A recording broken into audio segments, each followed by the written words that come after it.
ওই যে বাবা, চল চল চল। বাবা বাবা বাবা। হ্যাঁ ঠিক আছে, বলো বলো। বাবা আপনি যে ফলের কথা বলেছেন সেই ফলে নিচ্ছি।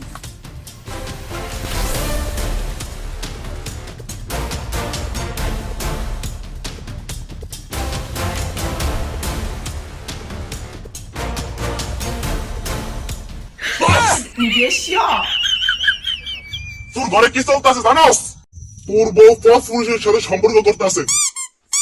তোর ঘরে যে 3টা সন্তান আছে সেই 3টাও তোর না। বাবা আপনি কিভাবে বুঝলেন? তোর বাড়ি থেকে যে ফলটা আনছিস সেই ফল থেকে বুঝেছি। কি হচ্ছে এসব? বাবা এই ফলটা তো আমি আপনার বাসা থেকে এনেছি, আর আমি তো বিয়ে করিনি বাবা।